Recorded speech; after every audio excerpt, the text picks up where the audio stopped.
Good evening and praise the Lord सबको। जय मसीह की। Praise the Lord.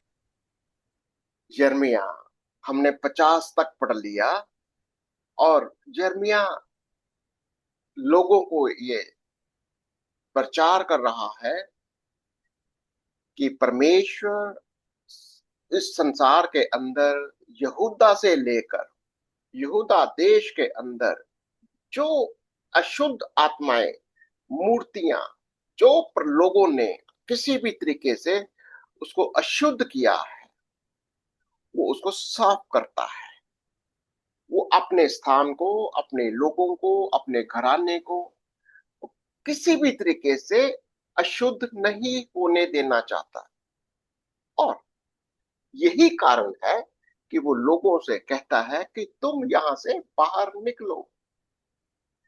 बाहर निकलो का मतलब तुम इस जगह को छोड़ दो, क्योंकि परमेश्वर अपनी उस जगह को भी कहता है ये जगह भी मेरी है, ये लोग भी मेरे हैं, ये मेरी प्रजा है, ये मेरा निज स्थान है, जगह भी मेरी है। इस बात को ध्यान देना। परमेश्वर को आपकी जमीन का, आपके घर का, आपकी भूमि का भी उसको परवाह है। जब हम पाप करते हैं तो सिर्फ हम अपने इस शरीर के अंदर ही पाप नहीं करते, हमारी भूमि, हमारा घर, सब कुछ भ्रष्ट हो जाता है हमारे पापों की वजह से। तो परमेश्वर ने कहा कि तुम यहां से बाहर निकलो। कहां चले जाओ? जहां मैं तुम्हें कहता हूं। क्या? बाबिलोन में चले जाओ, उसकी उसकी अधीनता में चले जाओ। बाबिलोन क्या चीज थी? उस संसार का वो राज्य, वो संसार का राज्य। जैसे आज हमारा शरीर, शरीर क्या है? ये संसारिक है, ये संसारिक शरीर है। इस शरीर के अंदर जब हम पाप कर लिया, अब ये शरीर क्या हो गया? खराब हो गया, पापी हो गया। आज परमेश्वर हमें क्या कहता है? इस शरीर से निकल जाओ, एक और शरीर जो संसारिक बन गया, एक और शरीर जो यीशु मसीह का है, वो शरीर जिसने हमारे पापों के लिए बलिदान दिया, उसके अंदर दाखिल हो जाओ। निकलो यहां से बाहर। बिल्कुल वो एनोलॉजी है ये, कि हमें जब परमेश्वर कहता है कि ये स्थान, ये शरीर, ये जो कुछ भी हमारे अंदर है, अगर पाप कर देता है, यहां से बाहर निकलो। और परमेश्वर को, इस जगह को, आपकी भूमि को, आपके घर को पवित्र करने दो। और यही बात वो उनसे भी कहता था कि अगर कुछ भी पाप करते हैं हम, उन्होंने भी पाप किया, निकलो बाहर यहां से और परमेश्वर को इसको शुद्ध करने दो। आज हम देखेंगे कि वो जो बाबिलोन जिसमें वो लोग गए थे, वो संसार का राज्य था, संसारिक। उसके अंदर भी पाप था। अब प्रभु ने कहा तुम बाबिलोन से निकलो बाहर, क्योंकि बाबिलोन में भी पाप है। क्या? बाबिलोन, क्योंकि वो संसार का राज्य है, संसार की आत्मा उसके अंदर शासन करती है। अब 51 चैप्टर के अंदर हम देखेंगे 51 में कि परमेश्वर कहता है अब मैं बाबिलोन को भी दंड दूंगा। देखो परमेश्वर कैसा है। निकलो बाहर, मैंने तेरा तुम्हारा घर, वो यरूशलेम को मैंने कर दिया साफ, जो करना था मैंने कर दिया। अब तुम वापस आ जाओ, इस बाबिलोन में, अपने यरूशलेम में वापस आ जाओ। ठीक है। तो यिर्मयाह उसका 51 एक एक आयत से पढ़ेंगे और कोशिश करेंगे कि हम समझने के लिए कि परमेश्वर अब बाबिलोन को कैसे पवित्र करेगा, बाबिलोन को शुद्ध करने के लिए क्या इस्तेमाल करने जा रहा है। ओके। एक का है पहली आयत से। इर्मिया 51 हेडिंग क्या है? बेबीलोन का दंड। हाँ। हाँ। यहोवा यूं कहता है, मैं बेबीलोन के और लेबेकाम के रहने वालों के विरुद्ध एक नाश करने वाली वायु चलाऊंगा। हम्म। और मैं बेबीलोन के पास ऐसे लोगों को भेजूंगा जो उसको फटक फटक कर उड़ा देंगे और इस रीति उसके देश को सुनसान करेंगे और विपत्ति के दिन चारों ओर से उसके विरुद्ध होंगे। अब वो क्या करने जा रहा है, कहता है अब मैं बाबिल, पहले उसने क्या कहा था कि मैं यहूदा को शुद्ध करने जा रहा हूं, इसको पवित्र करने जा रहा हूं। कैसे? यहाँ की वो जितनी भी पाप की शक्तियां हैं, जो जो पाप किया है, मैं सब कुछ नाश करने जा रहा हूं। अब बाबिलोन को बोलता है मैं इसके ऊपर एक ऐसी हवा चलाऊंगा। कौन सी हवा? बाहर से कोई शत्रु भेजूंगा, किसी को मैं भेजने वाला हूं, और वो बाबिलोन के अंदर वो क्या करेगा, इसको फटकेगा, उड़ा देगा, और उसको देश को सुनसान कर देगा। विपत्ति चारों तरफ से उसके ऊपर आएगी, ये कहता है। और क्या, किसको भेजेगा? तीसरी आयत। धनुर्धारी के विरुद्ध जो अपना झिलम पहने हैं, धनुर्धारी धनुष चढ़ाए हुए उठे, उसके जवानों से कुछ कोमलता न करना, कि सारी सेना का सत्यानाश करो। ये धनुर्धारी हमने कल पढ़ा था जब 50वें अध्याय के अंदर, कौन थे ये? इलाम या मादी फारस, या आज का ईरान जिसको बोलते हैं। देखो, ये फारस का जो देश है ये बहुत पुराना है। परमेश्वर ने जैसे बाबिलोन को इस्तेमाल किया था, किसी तरीके से अपना एक हथियार बनाया है, उसका इस्तेमाल किया, वैसे ही वो फारस का भी इस्तेमाल करता है। अब फारस को किसको नाश करने के लिए इस्तेमाल किया? बाबिलोन को। पहले बाबिलोन का इस्तेमाल किया किसको नाश करने के लिए? ये यहूदा को, बहुत सारे देशों को, जहां जहां पाप है। अब अब बाबिलोन को नाश करने के लिए किसका इस्तेमाल कर रहा है वो? फारस, मादी फारस। ठीक है।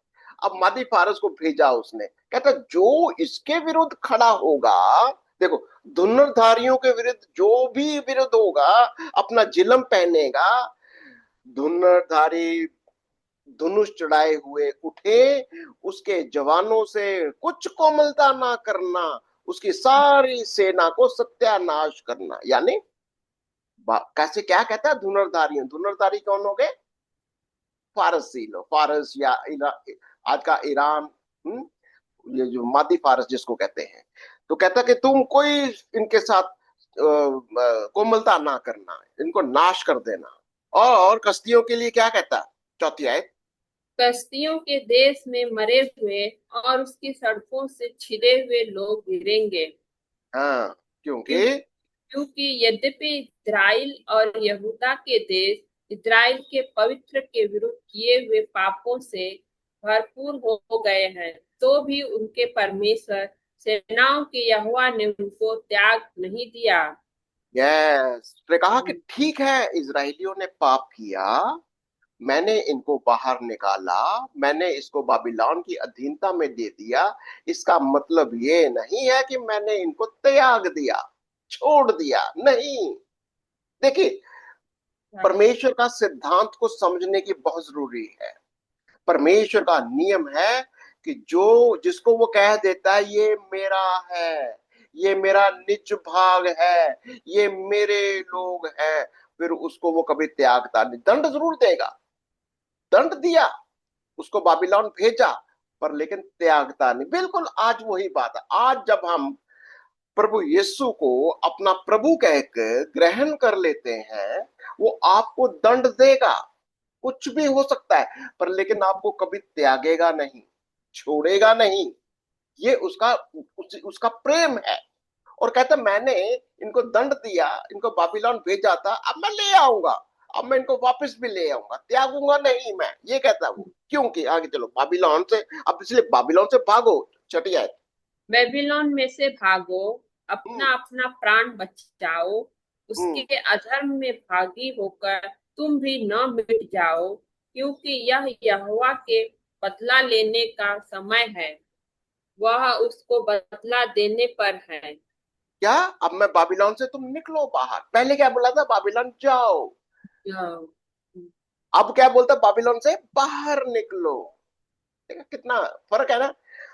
क्यों? क्योंकि बाबिलोन में जाओ, मैं अपनी जगह को, अपनी भूमि को, वो मैं जो मैंने एकदम से नाश करना है, उसको पवित्र करना है, मैं करूंगा, सारे काम मैं करता हूं। अब मैंने जो काम पूरा कर लिया है, वो 70 साल का समय पूरा हो गया, अब मैं वापस आ जाओ। अब तुम भागो बाबिलोन को, अब मैं नाश करने जा रहा हूं। इसलिए ध्यान दो कि प्रभु आज बाबिलोन को नाश करने जा रहा है, यही कह रहा है, इसलिए तुम भागो। हाँ। और 7वीं आयत के अंदर क्या कहता है? बेबीलोन यहोवा के हाथ में सोने का कटोरा था, हम्म। जिससे सारी पृथ्वी के लोग मतवाले होते थे। जाति हम्म। जाति के लोगों ने उसके दाख मधु में से पिया, इस कारण वे भी बावले हो गए। बाबिलोन को क्या किया परमेश्वर ने? उसको एक अधिकार दे दिया, राजा बना दिया। किस बात के लिए राजा? तुम राज्य करो। किसके ऊपर राज्य करो? प्रभु के लोगों पर राज्य करो, संसार के ऊपर राज्य करो। जैसे परमेश्वर, ये कौन है? ये असली चीज है, ये शैतान है। वो गिरा हुआ स्वर्गदूत है। गिरा हुआ स्वर्गदूत कहां से गिराया गया था? वो स्वर्ग से गिराया गया था। कहाँ गिरा दिया? जमीन के ऊपर। अब उसको थोड़ा सा अधिकार दे दिया कि ये इन बच्चे हैं, ये जो लोग हैं, जो इजरायली हैं, यहूदा है, इनको थोड़ा सा तू देखभाल कर। 70 साल के लिए मैं तेरे हाथों में सौंपता हूं, क्योंकि मैं अभी इनकी जमीन को पवित्र करने जा रहा हूं। थोड़ा समय के लिए मैं मेरे हाथों में देता हूं। अब क्या किया उसने?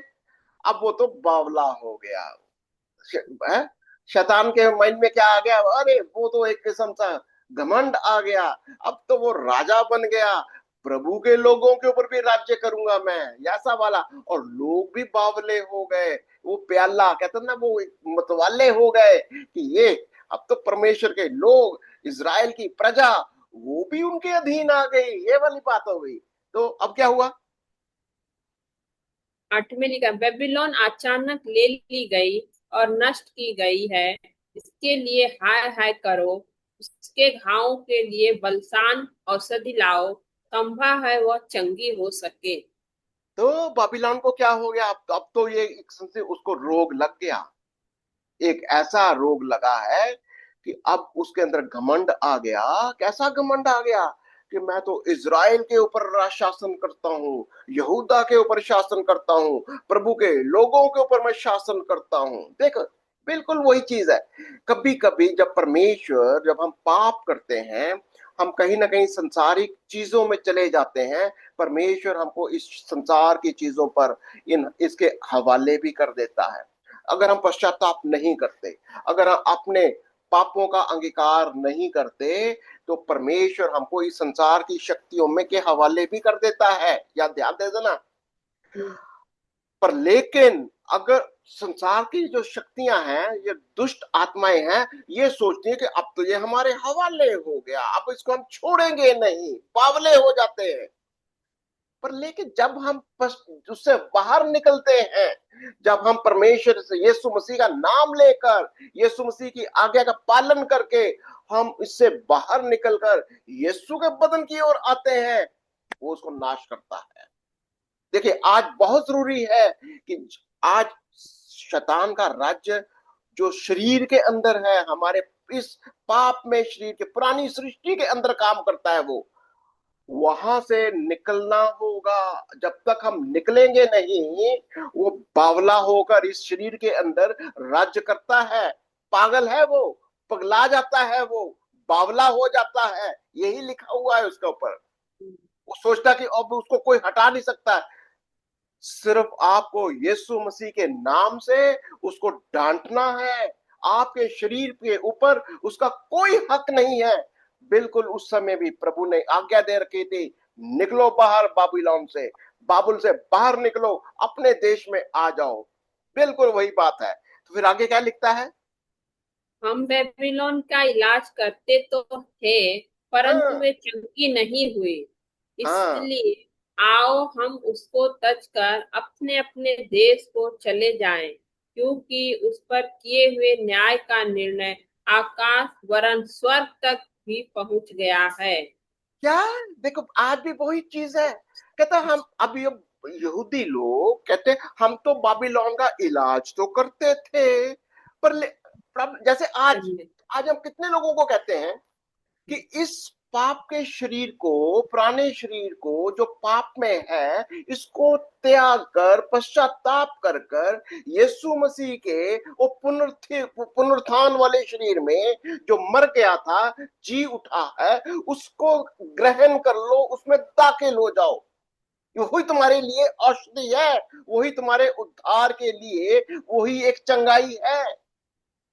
पर लेकिन नहीं समझ में आता। बिल्कुल वही बात उस समय भी बाबिलोन को ये बात समझ में नहीं आती।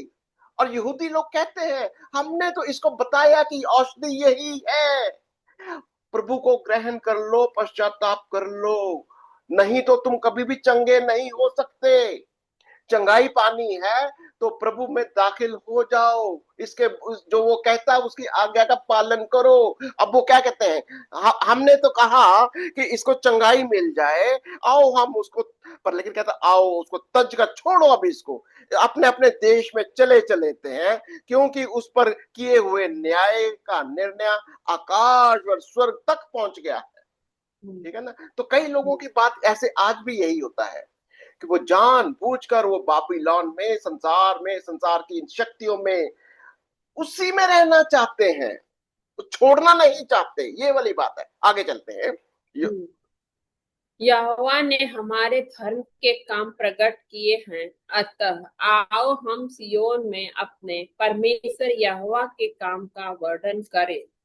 तो अभी अभी इस यहूदी क्या कहते हैं कि आओ हम वापस अपने देश को चलते हैं। कौन सा देश? सियोन। कौन सा सियोन? आज आत्मिक दशा के अंदर सियोन क्या चीज है? यीशु मसीह, मसीह।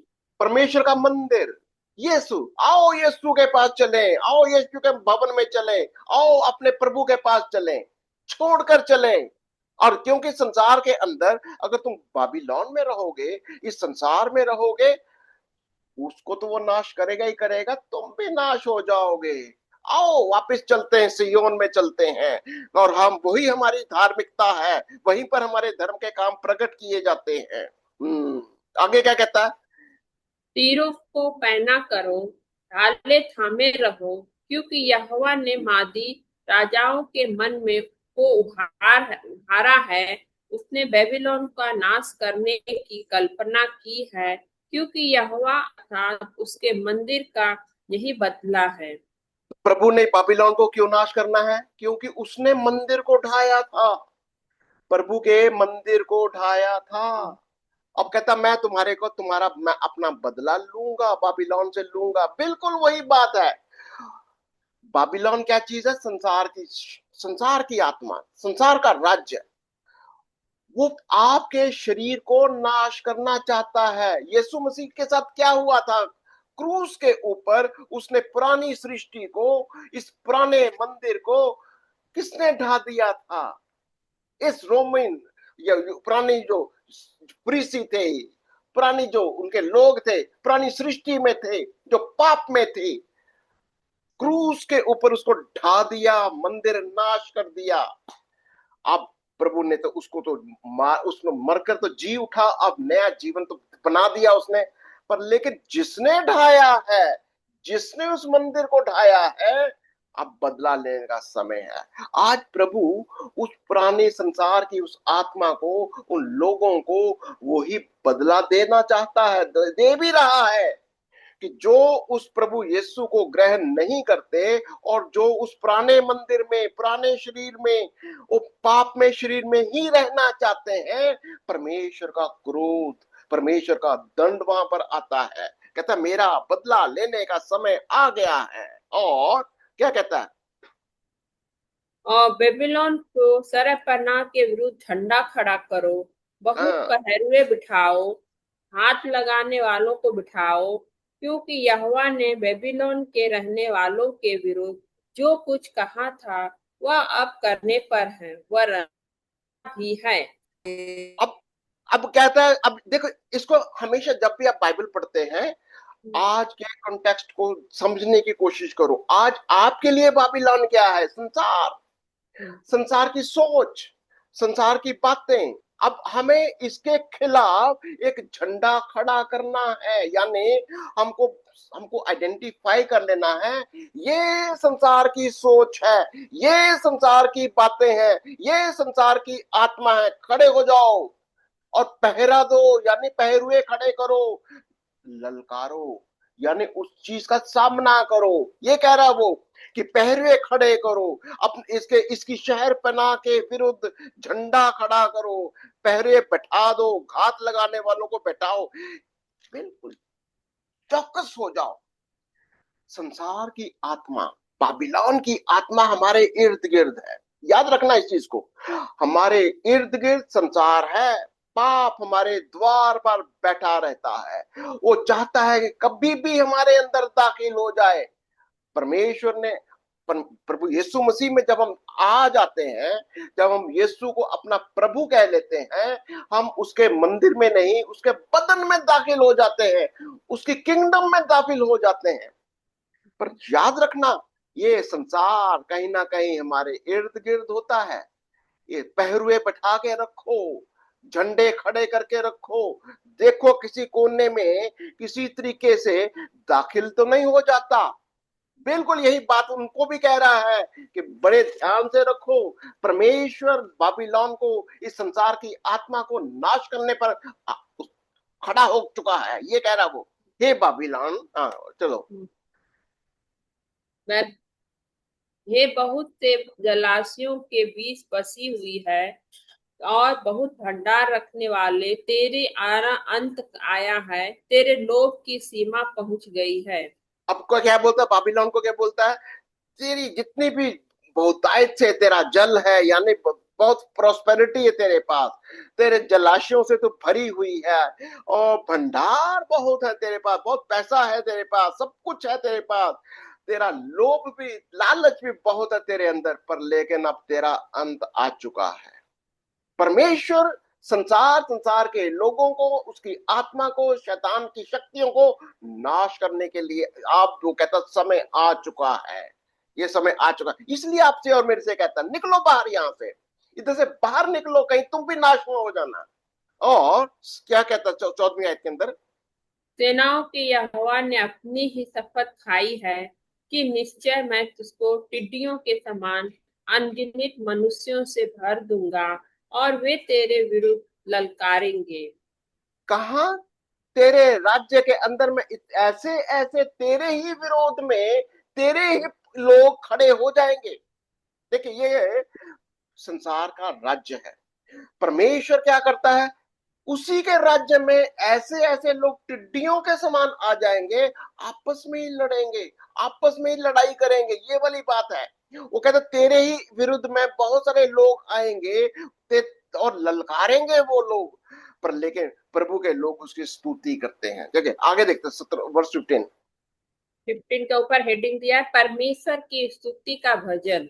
हाँ, उसने पृथ्वी को अपने सामर्थ्य से बनाया और जगत को अपनी बुद्धि से स्थिर किया और आकाश को अपनी प्रवीणता से तान दिया है। देखो अभी यहाँ पर आपकी और मेरी, हमको ये माइंड रखना है। पहली बात, परमेश्वर संसार को, बाबिलोन को, उसकी शक्तियों को वो नाश करता है, ठीक है, नाश भी करता है, पर लेकिन वो साथ ही साथ में आपका और मेरा वो सृष्टि करता भी है वो। ये बात, ये हमारी वर्शिप का कारण है। हम कैसे स्तुति करते हैं, परमेश्वर की स्तुति करने के लिए हमारे माइंड में ये बात क्लियर होनी चाहिए कि वो संसार की शक्तियों को, बाबिलोन को वो नाश करता है, परंतु आपका और मेरा वो सृष्टि करता भी है, वो आपको और मेरे को बनाने वाला भी है। ये वाली बातें हो रही है। क्या कहता है उनके लिए? हाँ, जब वह उसी ने। बोलता जब वो बोलता है तब आकाश जल का बड़ा शब्द होता है।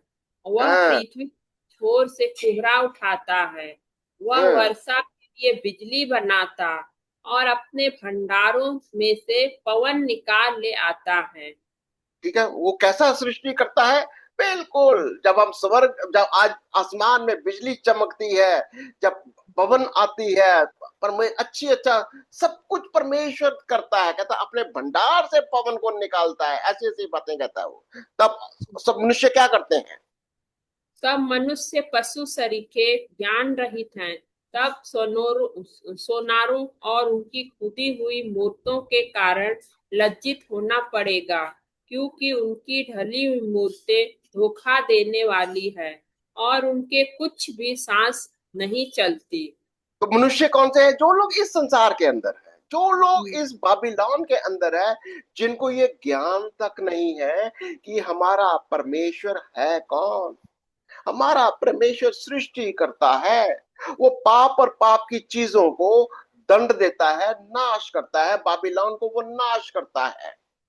अगर कोई भी इस ज्ञान के साथ, इस विश्वास के साथ कि हमारा परमेश्वर कौन है, अगर ये नहीं है, वो अज्ञानता में है, जैसे वो बाबिलोन को नाश कर देगा, वो भी बेचारे नाश हो जाएंगे, ये कह रहा है वो ये लोग अपनी अज्ञानता के कारण, वो लोग अपनी मूर्तियों के अनुसार, वो जो धोखा देने वाली हैं, उनमें कुछ भी सांस नहीं। आगे पढ़ो जरा। वे तो व्यर्थ और ठट्ठे ही के योग्य हैं। जब हम्म। उनके नष्ट किए जाने का समय आएगा, तब वे नष्ट ही होंगे। पर मैं देखो, कोई मूर्ति चीज क्या होती है? मूर्ति अपने आप में कोई चीज नहीं है। मूर्ति एक आपकी इमेजिनेशन है। पर मैं ना तो उसकी कोई आंखें हैं, ना उसकी कोई जुबान है, ना वो कोई सुन सकती है। मूर्ति अपने आप में कोई चीज नहीं है, इसलिए वचन कहता है वो उस ठट्ठे के अलावा उसकी कोई योग्यता नहीं, उसका बस मजाक उड़ा सकते हो। और यही अगर उसके ऊपर तुम्हारा ध्यान, संसार में क्या होता है, अपनी इमेजिनेशन, सिर्फ अपनी इमेजिनेशन को, उसी कल्पनाओं के ऊपर वो परमेश्वर को जानना चाहते हैं। अगर हम अपनी ही योजनाओं में, अपनी कल्पनाओं में, अपनी ही मूर्तियों में उसको समझने की कोशिश करेंगे, पर वो कहता है वो ठट्ठाई का कारण बनता है, तो अज्ञानता की बात है। परंतु परंतु 19 आयत। परंतु जो याकूब का निज भाग है, वह उनके समान नहीं। वह तो इनके समान सब नहीं, मूर्तियों के समान नहीं है। हम्म। वह सब का बनाने वाला है, और हम्म। इज़राइल उसका निज भाग है। उसका नाम सेनाओं का यहोवा है। जब आपको वो कहता है तुम मेरे हो, तुम हम्म। मेरा निज भाग हो, वो आपको अपने साथ मिलाता है। जैसे यीशु मसीह हमें अपने बदन में, अपने बदन का हिस्सा बनाता है, जैसे हम उसके शरीर के अंग हैं, हम एक दूसरे के शरीर के अंग हैं, ये वाली बात है। परमेश्वर के साथ हमारा रिश्ता ऐसा जानते हैं हम, जैसे हम अपने शरीर के एक एक अंग को समझते हैं, जानते हैं, परमेश्वर के साथ भी हमारा रिश्ता ऐसा ही है, और परमेश्वर आपको और मेरे को ऐसे ही जानता है। पर बाबिलोन, संसार का ज्ञान ये नहीं है, ये सिर्फ आपस में लड़ता है, एक दूसरे का विरोध करता है। ये क्योंकि तूने, अब प्रभु क्या करता है उनके लिए? 20 में लिखा, ऊपर हेडिंग दिया, परमेश्वर का फारसा। परसा। तू हम्म। तू मेरा फरसा और युद्ध के लिए हथियार ठहराया गया है। तेरे द्वारा मैं जाति जाति को तितर बितर करूंगा, और तेरे ही द्वारा राज्य राज्य को नष्ट करूंगा। इसको बोलता है बाबिलोन को। बाबिलोन कौन है? ये संसार का राज्य है, संसार की शक्तियां। कहता मैं तेरे को हथियार, एक इंस्ट्रूमेंट है तू मेरे हाथों में, मैं तेरे को इस्तेमाल करता हूं, तेरे ही द्वारा मैं राज्यों को नाश करता हूं।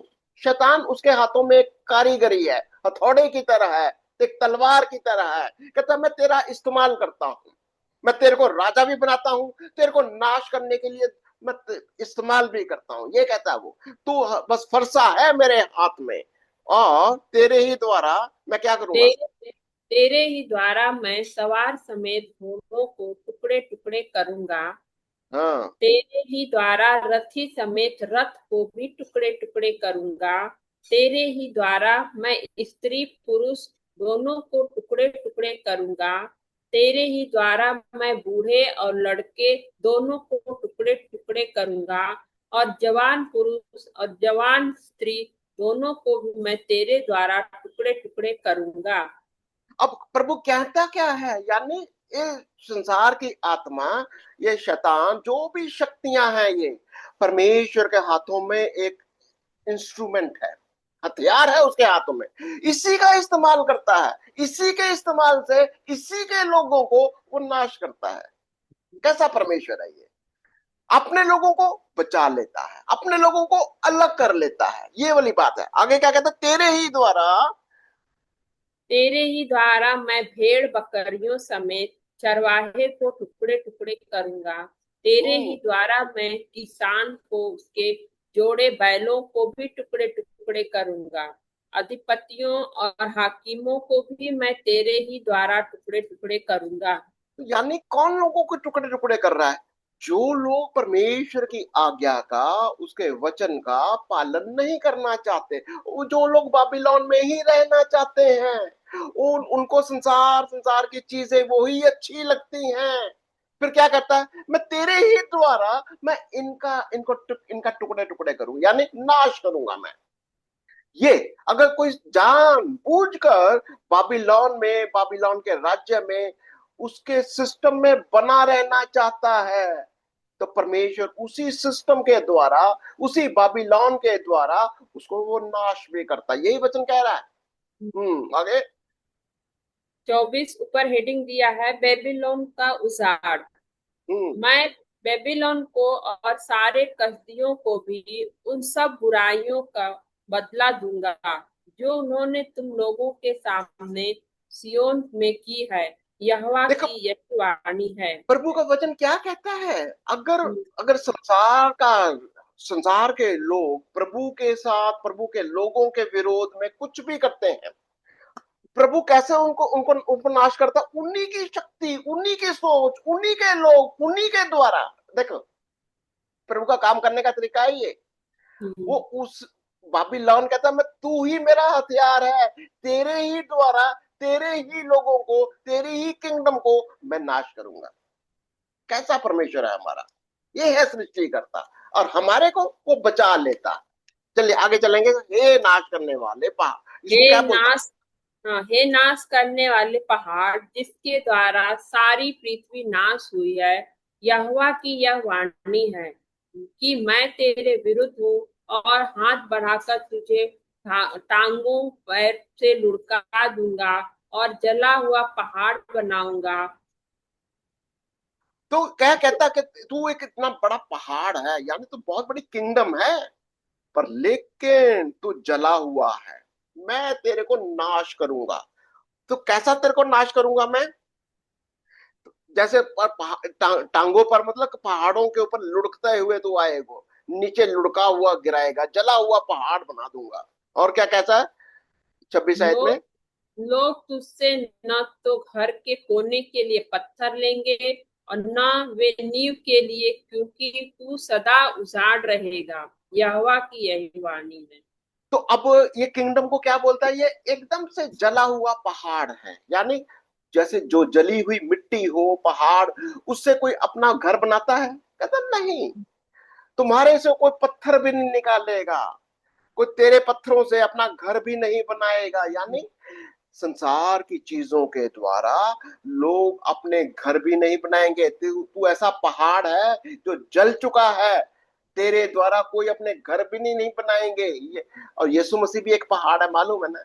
यीशु भी एक पत्थर है जो स्वर्ग का है, और वो कोने का पत्थर है, और हम उस पत्थर के साथ में एक भवन है। पढ़ेंगे इसको, अगर आपको प्रकाशित वाक्य को पढ़ेंगे, कई बार हम पढ़ेंगे इसके बारे में भी, कि यीशु मसीह भी कोने का पत्थर है, और यीशु मसीह ही इस परमेश्वर के भवन का कोने का पत्थर है। पर लेकिन कहता तुम्हें कोई नहीं बनाएगा कोने का पत्थर। देश में झंडा खड़ा करो, जाति हाँ। जाति में नरसिंहा फूको, के विरुद्ध जाति जाति को तैयार करो। अरारत, मिन्नी और अश्चनज नामक राज्यों को उसके विरुद्ध बुलाओ, उसके विरुद्ध सेनापति भी ठहराओ। घोड़ों को शिखर वाली टिड्डियों के समान अनगिनत चढ़ा ले आओ। क्या मतलब है? प्रभु चाहता क्या है हमको? इस बाबिलोन को, ये आत्मिक असल में किंगडम है, ये हमारा युद्ध है इसके खिलाफ। इस युद्ध के अंदर हमें तैयार हो जाओ। ये कहता सबको बुलाओ, इसके विरुद्ध झंडा खड़ा करो, लोगों को तैयार करो। आज हम क्या कर रहे हैं? आज हम इसी बात को समझ रहे हैं कि हमारा युद्ध ये कोई शरीर का नहीं है, हार्ड मास का नहीं है। हमारा युद्ध कोई, ये तो आत्मिक है। इफिसियों 6 और उसकी 10वीं की आयत से हम पढ़ते हैं कि हमारा लड़ाई, हमारे युद्ध शारीरिक नहीं है, ये आत्मिक युद्ध है।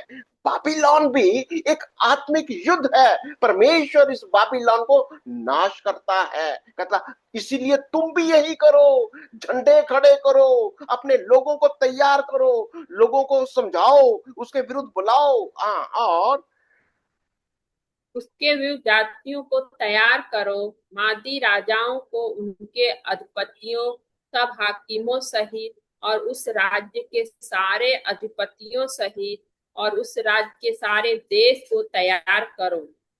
क्या? बाबिलोन के विरुद्ध तैयार करो। प्रभु क्या कर रहा है? यही काम वो करता है। कहता है मैंने मादी फारस को बुलाया, मैंने लोगों को खड़ा किया, लोगों को तलवार दी, बोला इसको खत्म कर दो। फिर से याद दिलाता हूं, ये कोई हार्ड मास का, हमारी लहू मास का युद्ध नहीं है, ये आत्मिक युद्ध है। हमारी लड़ाई वो आत्मिक क्षेत्र की प्रधानताओं के खिलाफ है। वो जो पाप और पाप की शक्तियां हैं, जो स्वर्गिक स्थानों की है, उसके खिलाफ हमारा जंग है। आज का बाबिलोन ये फिजिकल चीजें नहीं है, ये आत्मिक चीजें हैं। ये आत्मिक युद्ध है आपका और मेरा। और यही कहता वो। फिर प्रभु ने क्या विचारा? यहोवा ने विचारा है कि वह बेबीलोन के देशों को ऐसा उजाड़ करे कि उसके कोई भी न रहे। हम्म। इसलिए पृथ्वी कांपती है और दुखित होती है। ठीक है। तो प्रभु का वचन, प्रभु कहता है उसका विचार यही है, यही वो चाहता है कि तुम्हारा युद्ध इस आत्मिक क्षेत्र के अंदर, इसका उसको उजाड़ दो, उसको खत्म कर दो। और पृथ्वी कांपती है इस चीज के लिए। हाँ, और बेबीलोन के शूरवीर गढ़ों में रहकर लड़ने से इनकार करते हैं। उनकी वीरता जाती रही, और यह देखकर कि उनके वास स्थानों में आग लग गई है, वे स्त्री बन गए हैं, उसके फाटकों के बेड़े तोड़े गए हैं। अब एक बात बड़ी क्लियर यहां पर दिखाई देती है। जो बाबिलोन की स्पिरिट के साथ, उसकी शक्ति के साथ हथियार बनाना चाहते हैं या जंग लड़ना चाहते हैं, उनके अंदर एक बात बड़ी दिखाई देती है, वो डर, उनके अंदर डर की आत्मा होती है। कहते बाबिलोन के जितने भी वॉरियर्स हैं, जितने भी उसके योद्धा हैं, वो बिल्कुल डरपोक हैं, वो डरते बहुत हैं। उनको आत्मिक जंग के अंदर, उनको लड़ाई करने के लिए उनके हाथ पैर कांपते हैं। ये आज बहुत जरूरी है ये बात। जो लोग परमेश्वर के आत्मिक युद्ध के अंदर अपने आप को तैयार नहीं करते, कहीं ना कहीं अगर संसार की आत्मा में हो, तो आप डरते हो। आपको डरने की आत्मा नहीं दी, आपको युद्ध करने के लिए बाबिलोन के खिलाफ हमें झंडा खड़ा करना है, युद्ध करने के लिए आत्मिक तलवार चलानी है, ये कहता है। और एक हरकार दूसरे हरकार से, और एक समाचार देने वाला दूसरे समाचार देने वाले से मिलने और बेबीलोन के राजा को यह समाचार देने के लिए दौड़ेगा कि तेरे नगर चारों ओर से ले लिया गया है। अब किंगडम के अंदर, बाबिलोन के किंगडम में क्या होता है? बिल्कुल लोग, जो लोग संसार की आत्मा में होते हैं, जो संसारिक होते हैं, वो परमेश्वर उसके उसके उसके युद्ध में ना तो वो दाखिल होना चाहते हैं, बल्कि दूसरों को कानों कानी वो बताना चाहते हैं, अरे भाई वो तो बहुत सारे लोग आ गए, बहुत युद्ध हो रहा है, आत्मिक युद्ध हो रहा है, लोगों को समाचार सुनाते हो। कहता बहुत सारे लोग ये बातें करेंगे, पर लेकिन दूर दूर ही रहेंगे, वो दूर दूर ही समाचार सुनाएंगे, ये कहता वो एक हरकारा दूसरे हरकारे को समाचार देता है। क्या होता है कि नगर के चारों ओर घेर लिया गया है। और क्या कहता है? और घाट शत्रुओं के वश में हो गए हैं, ताल भी सुखाए गए, और योद्धा घबरा उठे हैं। तो यानी बाबिलोन घेर लिया गया है। परमेश्वर ने शैतान शैतान की शक्ति, उसके राज्य को घेर लिया है। आपको और मेरे को उसने इस्तेमाल करने के लिए खड़ा कर दिया है। झंडा हाथ में लेकर खड़े हो जाओ, घेर लो, इसको छोड़ो मत, क्योंकि ये आत्मिक युद्ध है। ओके, आगे क्या कहता है? क्योंकि क्योंकि इज़राइल का परमेश्वर सेनाओं का यहोवा यूं कहता है, बेबीलोन की बेटी दाऊदे समय के खलिहान के समान थोड़े ही दिनों में उसकी कटनी का समय आएगा। तो बाबिलोन की बेटी के किसको बोलते हैं? यानी जो बाबिलोन में रहती हैं, जो बाबिलोन के लोग हैं। जैसे हम परमेश्वर की प्रजा हैं, हम परमेश्वर के बेटे बेटियां हैं, हम यीशु मसीह के बेटे बेटियां हैं। जो लोग संसार में रहना चाहते हैं, संसार के उस बाबिल बाबिल के अंदर रहना चाहते हैं, वो बाबिल के बेटे बेटियां। पर वचन ये सिखाता है, हे बाबुल की बेटी, तेरे न्याय का, तेरा अंत का समय आ चुका है, ये कह रहा वो। हम्म। बेबीलोन के राजा नबूकदनेस्सर ने मुझको खा लिया, मुझसे पीस डाला। उसने मुझे छूछे बर्तन के समान कर दिया। उसने मगरमच्छ के समान मुझे को निगल लिया है और मुझको स्वादिष्ट भोजन जानकर अपना पेट मुझसे भर भर लिया है। उसने मुझको जबरन निकाल दिया है। अब यहाँ पर वो कुछ लोग, ये जैसे यहूदी लोग जो वहां पर थे, वो शिकायत करते हैं, ये बाबुल ने तो हमको खा ही लिया, इसने तो हमको हमको खत्म ही कर दिया, हम तो निगल ही गया। ये कुछ लोगों का आज भी लगता है, उनको संसार के अंदर वो कमजोर हो चुके हैं, उनके पास इतनी ताकत ही नहीं है कि शैतान की शक्तियों के खिलाफ, उस संसार की वो आत्मिक क्षेत्र की शक्तियों को उनके साथ युद्ध कर सकें। ऐसी दशा है कुछ लोगों की, जो कहते हैं कि हमारे अंदर कोई ताकत नहीं है, हमको तो ये खा ही गया। उनको क्या कहते हैं आगे, चलो फिर। सिय्योन की रहने वाली कहेंगी, जो उपद्रव मुझ पर और मेरे शरीर पर हुआ है वह बेबीलोन पर पलट जाए। और यरूशलेम कहेगी, मुझ में की हुई हत्याओं का दोष कसदियों के देश में के रहने वालों पर लगे। हाँ, तो यानी अब वो कहता है कि अगर तुमको ऐसा लगता है कि उसने तुमको निगल लिया, उसने तुमको कमजोर किया, उसने तुम्हारे को घाव दिए, प्रार्थना करो कि जो, जब तुम, जैसे पौलुस कहता है, जब मैं कमजोर होता हूं तब भी मैं बलवान हो जाता हूं। कैसे? जैसे ही वो शैतान की शक्ति को अपने ऊपर हावी होते हुए देखता है, अपने आप को कमजोर समझता है, वो प्रभु यीशु मसीह के लहू के अंदर फिर से बलवान हो जाता है। आज आपको और मेरे को यही प्रभु का संदेश है। जब भी तुमको लगता है कि तुम कमजोर पड़ गए, तुम कहीं ना कहीं वो निकल गया, तुमको खा ही गया, याद रखना, आज भी प्रभु यीशु मसीह का लहू आपको विजेता होने के लिए, मर भी जाओगे तो भी जिंदा कर देगा, आपको खड़ा कर देगा, यही कह रहा वो। हम्म, परमेश्वर की सहायता करेगा। हाँ, आगे पढ़ो 36 आयत के अंदर। 36 ऊपर हेडिंग दिया है, परमेश्वर इज़राइल की सहायता करेगा। इस बिल्कुल करेगा, हाँ। इसलिए यहोवा कहता है, मैं तेरा मुकदमा लड़ूंगा और तेरा यस, बदला लूंगा। मैं उसके ताल की और उसके सोतों को सुखा दूंगा। ठीक है। अगर आप वही चीज कंटिन्यू है ये, वो कहता है कि अगर तुमको लगता है कि तुम्हारा युद्ध करते करते तुम कमजोर पड़ गए, तुमको वो खा गया, तुम, चिंता मत करो, बिल्कुल चिंता मत करो। प्रभु का वचन कहता है कि जब हम यीशु मसीह में प्रभु के पास आते हैं, परमेश्वर में, प्रभु कहता है कि तुमने मेरे को रिपोर्ट कर दी है, अब तेरा बदला मैं लूंगा। लड़ाई तुम्हारी नहीं है, लड़ाई प्रभु की है। प्रभु कहता ये बदला मैं लूंगा, ये कहता है वो। हाँ, और बेबीलोन खंडहर और गीदड़ों के वास स्थान होगा। और हाँ, लोग उसको देखकर चकित होंगे और उसकी ताली बजाएंगे और उसमें कोई न रहेगा। हाँ, तो प्रभु की लड़ाई किसकी हो रही है? प्रभु कहते ये लड़ाई मेरी है। इसका नाश मैं करूंगा। तुम्हारा काम क्या है? बस हमें प्रभु के पास आकर वो खबर दे देनी है, प्रभु ये हमारे ऊपर ऐसे ऐसे काम करता है, ऐसी ऐसी योजनाएं बनाता है, ऐसे ऐसे नाश करता है। और प्रभु कहता मैं इसको नाश करूंगा। ये आगे चलो। लोग लोग एक संग ऐसे गरजेंगे और गुर्राएंगे, जैसे युवा सिंह और सिंह के बच्चे आहेर पर करते हैं।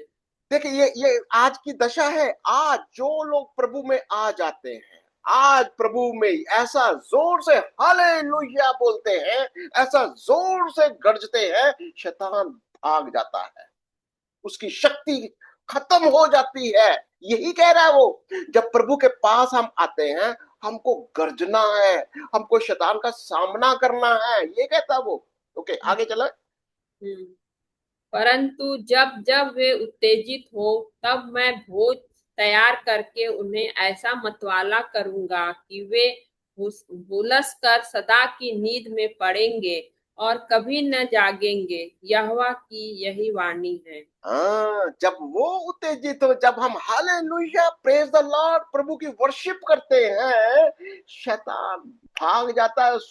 भाग के कहता मैं ऐसा मतवाला करूंगा, ऐसा करूंगा, भाग जाओ, नींद में सो जाओ, भाग लो, सामना नहीं कर पाओगे तुम, ये कहता है वो। और मैं उनका क्या करूंगा?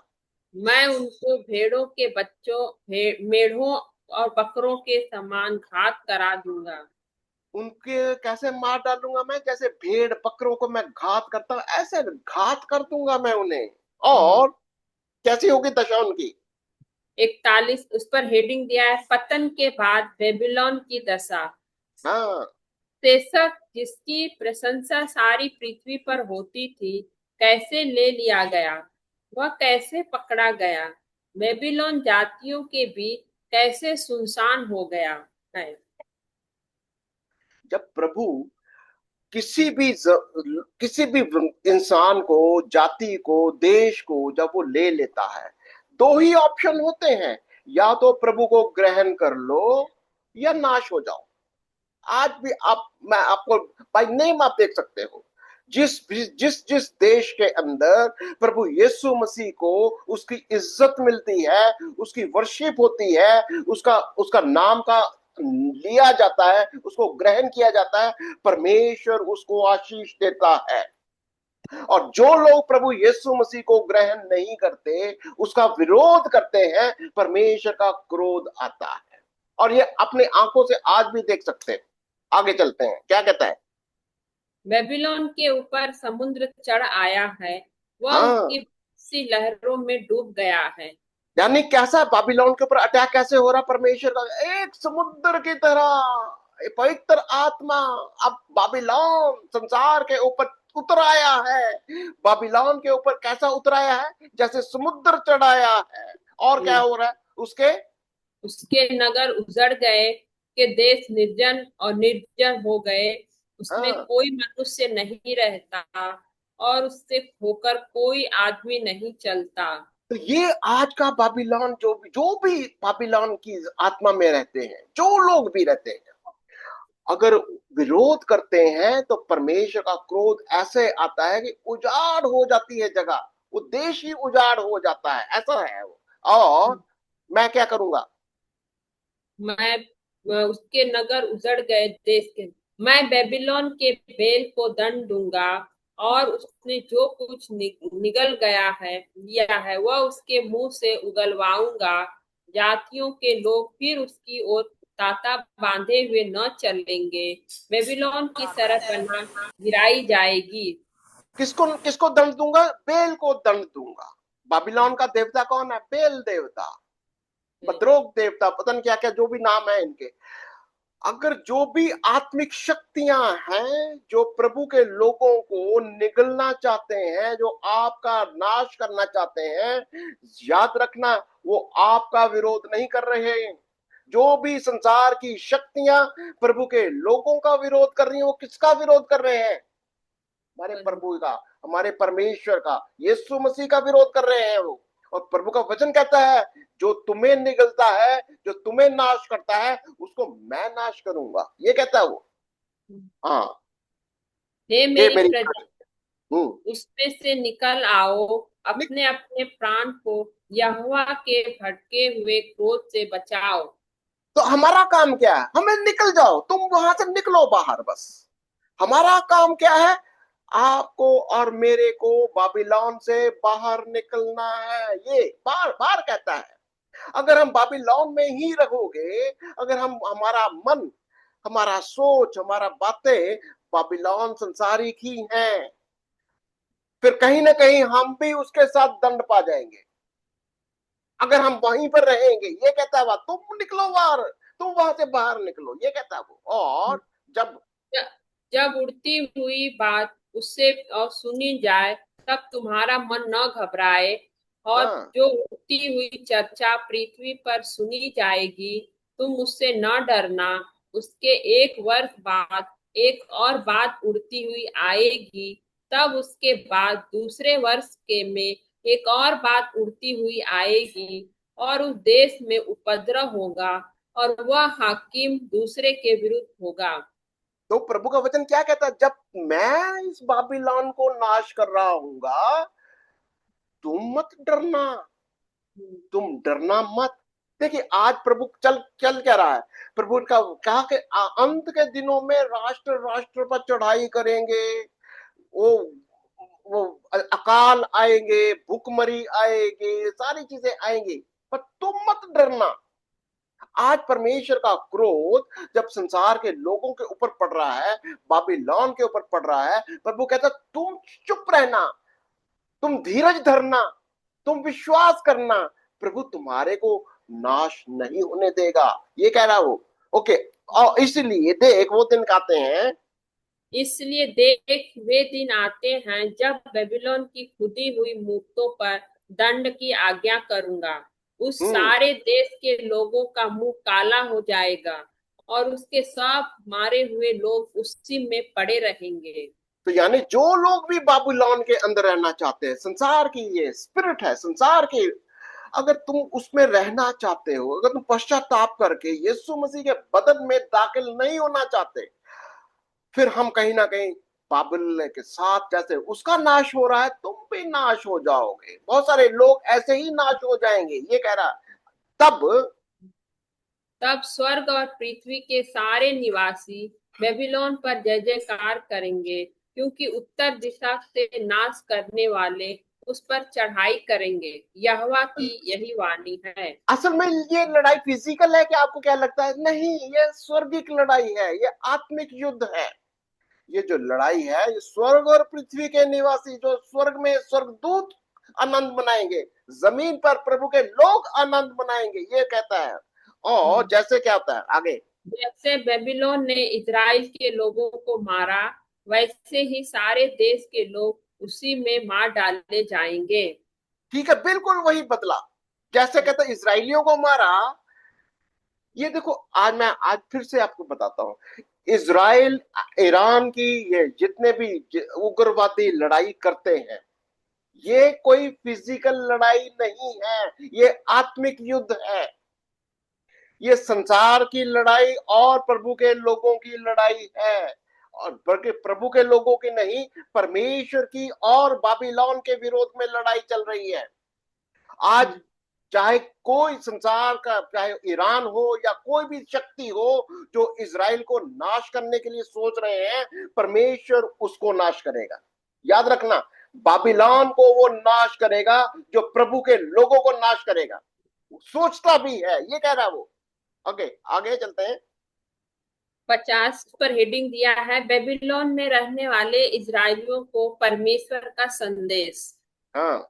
एक तलवार से बचे हो, भागो, खड़े मत रहो, यहोवा को दूर से स्मरण करो, और यरूशलेम की भी सुधि लो।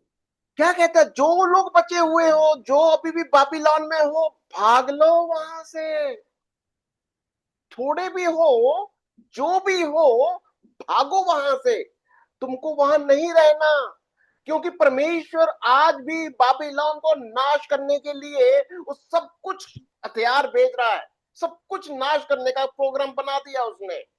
और आपको और मेरे को क्या कहता है? निकलो बाहर वहां से। और और हम व्याकुल हैं, क्योंकि हमने अपनी नाम धराई सुनी है। यहोवा के पवित्र भवन में विधर्मी घुस गए आए हैं। इस कारण हैं?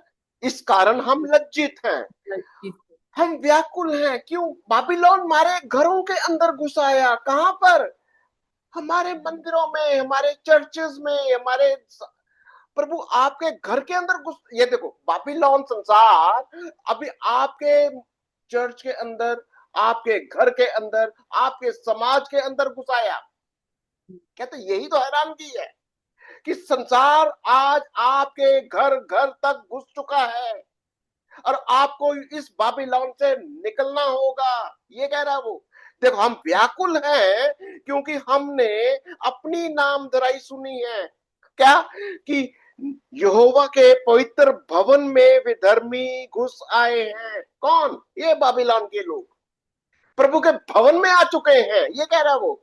इज़राइल से और उससे हम लज्जित हैं, ये कह रहा है। ओके, और इसलिए इस इसलिए देखो, यहोवा की यह वाणी है, ऐसे दिन आने वाले हैं कि मैं उनकी खुदी हुई मूर्तों पर दंड भेजूंगा, और उसके सारे देश के लोग घायल होकर ठहराते रहेंगे। तो अभी ये जो लोग तुम्हारे बीच में घुस आए हैं, या ध्यान देना, बड़ी बारीकी है इसके अंदर, बड़ा ध्यान से समझो।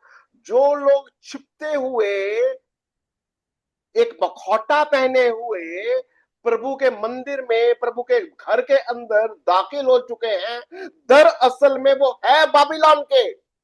प्रभु का वचन कहता है मैं इन्हें दंड दूंगा। ये कह रहा है वो, मैं इनको दंड दूंगा और घायल भी करूंगा। ओके, और क्या कहता है?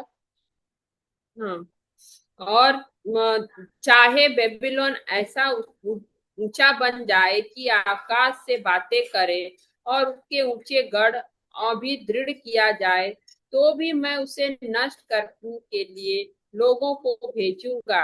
यहोवा की यही वाणी है। तो तू कितना भी पावरफुल हो जा, कितने भी स्पिरिचुअली तुम दिखा दो कि तुम बहुत पावरफुल हो, प्रभु का वचन क्या कहता है?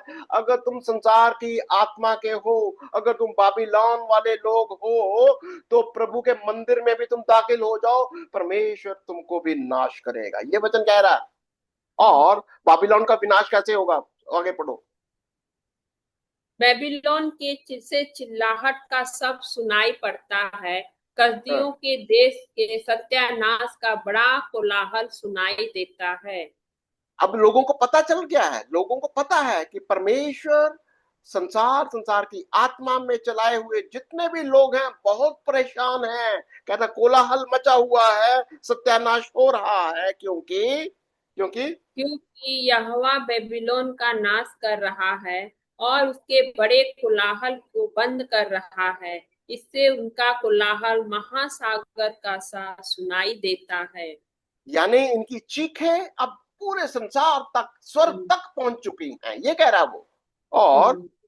बेबीलोन पर भी नाश करने वाले चढ़ आए हैं, और उसके सूरवीर पकड़े गए हैं, और उनके धनुष तोड़ डाले गए। क्योंकि यहोवा बदला देने वाला परमेश्वर है, और वह अवश्य ही बदला लेगा। तो असल में बेसिकली हमको इस बात को हमेशा याद रखना, चाहे हम कहते हैं कि हम लड़ाई करते हैं, हम लड़ाई करते हैं, हमें भी लड़ाई करनी चाहिए, हमें भी चौकस रहना है, पर लड़ाई है किसकी? प्रभु कहते हैं ये लड़ाई मेरी है। हम्म, ये लड़ाई करने वाला, युद्ध करने वाला कौन है? प्रभु कहते हैं मैं करूंगा लड़ाई। आपको और मेरे को करना क्या है? बस बी अवेलेबल। प्रभु यीशु मसीह को, परमेश्वर की स्तुति करो, उसके घर के अंदर उसकी उपस्थिति में बने रहो, बस और कुछ नहीं करना। और हम्म। 57। फिर मैं उसके हाकिमों, पंडितों, अधिपतियों, रईसों और सूरवीरों को ऐसा मतवाला करूंगा कि वे सदा की नींद में पड़ेंगे और फिर न जागेंगे। सेनाओं का यहोवा, जिसका नाम राजाधिराज है, उसकी यही वाणी है। बाबिलोन के हाकिम हैं, पंडित हैं, अधिपति हैं, रईस हैं, शूरवीर हैं। सोचो जरा, सारी किंगडम है इनकी। पर लेकिन प्रभु का वचन क्या कहता है? मैं इनको मतवाला करूंगा, मैं इनको नींद सुलाऊंगा, मैं इनका विरोध करूंगा। ये ध्यान दे देना, ये बहुत बड़ी किंगडम है। वो आपकी और मेरे, हम नहीं लड़ सकते, हमारे अंदर वो ताकत नहीं है। पर परमेश्वर, उसका वचन कहता है कि मैं इसको नाश करूंगा। ये युद्ध हमारा नहीं है, ये युद्ध स्वर्गिक है, ये वाली बात है। और सेना क्या बोलता है?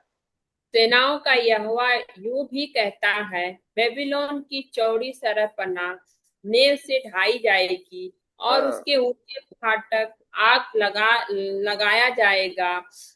इससे राज्य राज्य के लोगों का परिश्रम व्यर्थ ठहरेगा और जातियों का परिश्रम आग का कौर हो जाएगा और वे थक जाएंगे।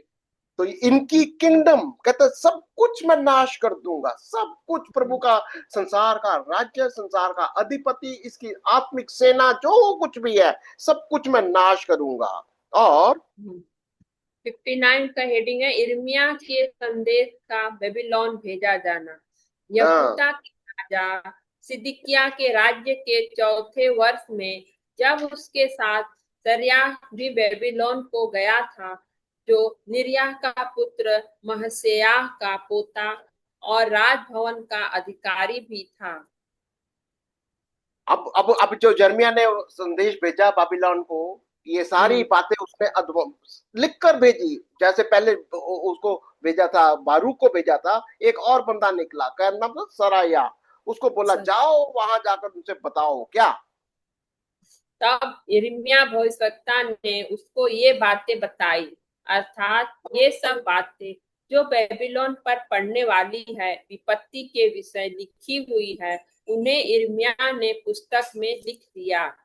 हाँ, क्या लिखा, पढ़ो। यिर्मयाह ने सऱ्याह से कहा, जब तू बेबीलोन में पहुंचे, तब अवश्य ही ये सब वचन पढ़ना और और यह कहना, हे यहोवा, तूने तो इस स्थान के विषय में यह कहा है कि मैं इसे ऐसा मिटा दूंगा कि इससे क्या मनुष्य क्या पशु कोई भी न रहेगा, वरन यह सदा उजाड़ पड़ा रहेगा। हाँ, जब तू जब तू इस पुस्तक को पढ़ चुके, तब इसे एक पत्थर के संग बांध कर रात महानद के बीच में फेंक देना और यह कहना, यूं ही बेबीलोन डूब जाएगा और मैं उस पर ऐसी विपत्ति डालूंगा कि वह फिर कभी न उठेगा। यूं उसका सारा परिश्रम व्यर्थ ही ठहरेगा और तो वे थके रहेंगे। यहाँ तक यिर्मयाह के यह वचन। तो यिर्मयाह ने क्या किया? अपने उस संदेश वाहक, उसने जैसे एक एक और संदेश, जैसे बारूक था, हम्म। उसी तरह सराया को बोला जाकर बता देना, बारूक अपना बाबिलोन के अंदर जाकर बोल दो कि तुम ऐसे ही नाश हो जाओगे। बाबिलोन, जैसे तुम्हारा राज्य बन गया है, जैसा तुम राज्य कर रहे हो, परमेश्वर तुम्हारे राज्य को नाश करेगा। ये फिजिकल हिस्ट्री ही नहीं है, ये आत्मिक दशा भी है। ये आत्मिक, अगर आप प्रकाशित वाक्य उसका 17-18 अध्याय अगर आपको और जानना है, या तो हमारे वीडियोस को सुन लेना कि हमारे प्रकाशित वाक्य के 17वें और 18वें अध्याय के अंदर हमने बाबिलोन के बारे में बहुत चर्चा की हुई है। उसको भी आप सुन लीजिए, आपको पता चलेगा कि बाबिलोन दरअसल में एक फिजिकल किंगडम ही नहीं है, ये एक आत्मिक किंगडम है, जो आज भी संसार के अंदर लोगों में शासन करता है। प्रभु यीशु मसीह ने इस आत्मिक बाबिलोन को नाश किया। कौन से?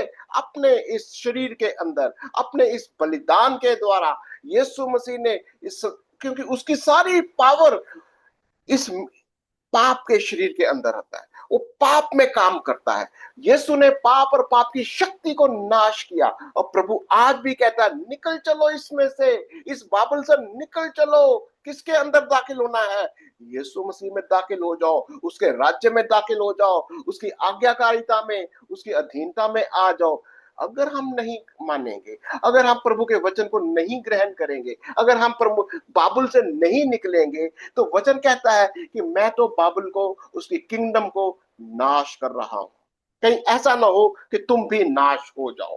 प्रभु नहीं चाहता कि कोई भी नाश हो। अगर आपके मन में कोई भी सवाल है, कुछ भी आपको लगता है कि आप बाइबल के बारे में, आज संसार की किंगडम के बारे में, शैतान के बारे में जानना चाहते हो, और उस सनातन परमेश्वर जो हमारा अनंत काल का ईश्वर है, परमेश्वर है, वो आपसे क्या कहना चाहता है, उसका वचन क्या कहता है, आप ये सारे सवालों के जवाब भी हम देने का कोशिश करेंगे। हम आपके लिए प्रार्थना भी करते हैं और करते भी रहेंगे। जिंदा खुदावन खुदा, मेरे मेहरबान खुदा, पिता परमेश्वर, धन्यवाद देते हैं मेरे महान पिता परमेश्वर, हम आज के दिन के लिए पिता परमेश्वर, जो पिता परमेश्वर आपने खुशनुमा दिन दिया पिता परमेश्वर, इस दिन में हम सब लोग पिता परमेश्वर फिर से पिता परमेश्वर बाइबल स्टडी सीख पाए पिता परमेश्वर। अपने पिता परमेश्वर पासवान जी के लिए धन्यवाद करते हैं, बीपी मैसी जी दीदी के लिए पिता परमेश्वर, जिनके ग्रुप के द्वारा पिता परमेश्वर बहुत सारी रूहें, बहुत सारे भटके लोग पिता परमेश्वर आपके गले में पिता परमेश्वर शामिल होने पाए हैं। धन्यवाद देते हैं प्रभु नए लोगों के लिए जुड़ने के लिए मेरे महान पिता परमेश्वर। और जो लोग दिल की गहराइयों से प्रभु ये वचनों को मानते हैं, सीखते हैं मेरे यहोवा पिता परमेश्वर, सचमुच पिता परमेश्वर उनके जीवनों में पिता परमेश्वर परिवर्तन हो रहा है पिता परमेश्वर, उनमें बदलाव हो रहा है पिता परमेश्वर। हम दिल से आपका धन्यवाद देते हैं। आज जो हमने सीखा पिता परमेश्वर आपके दास से पिता परमेश्वर, उनको 100 गुना 100 का 100 पूरा गुना पिता परमेश्वर, उनकी कमाई में बरकत करना पिता परमेश्वर, उनके गले भंडार हमेशा भरे रहे, उनका बेटा बेटी नाती पोते दोती पत्नी पिता परमेश्वर जो भी पिता परमेश्वर काम करते हैं यूट्यूब ऑनलाइन के माध्यम पिता परमेश्वर, आप उनको और ज्यादा आशीष और बरकतों से माला माल करना, अपने स्वर्गीय बुद्धि ज्ञान में उन्हें लेके जाना पिता परमेश्वर, ताकि उनके द्वारा हम और भी लोगों को पिता परमेश्वर जो कि इस भेड़शाला की नहीं है, इस भेड़शाला में लेके आने वाले बने। धन्यवाद देते हैं आज के सुंदर वचन के लिए जो हमने सीखा पिता परमेश्वर। जितने लन ऑनलाइन उपस्थित हैं मेरे महान परमेश्वर, हर एक जन के, एक परिवार के पिता परमेश्वर, एक एक बेटा बेटी बुजुर्ग माता पिता बहन भाइयों के लिए दुआ करते हैं पिता परमेश्वर। सब लोग पिता परमेश्वर लौट आए पिता परमेश्वर और यीशु मसीह पर ईमान लाएं, प्रभु यीशु मसीह पर विश्वास लाएं। प्रभु कहता तू बच, अपना घर और घराना भी बचाया जाएगा पिता परमेश्वर। धन्यवाद देते मेरे महान पिता परमेश्वर आज इस संगति के लिए, इस समय के लिए पिता परमेश्वर, जो हमें पिता परमेश्वर स्टडी सीखने और समझने के लिए मिली पिता परमेश्वर। पिता परमेश्वर जितने लोग ज्वाइंट हुए पिता परमेश्वर, उन सभी भी यहाँ से आशीष और बरकतें लेके जाएं। धन्यवाद देते मेरे महान पिता परमेश्वर। आगे के समय को पिता परमेश्वर आपके हाथों में देते हुए इस प्रार्थना को मांग लेते, हमारे जीवित अनुग्रहकारी प्रभु यीशु मसीह के वसीले से दया से सुनिए और कबूल कीजिए। आमीन आमीन आमीन। आमीन आमीन। प्रभु आपको बहुत आशीष और बरकत दे।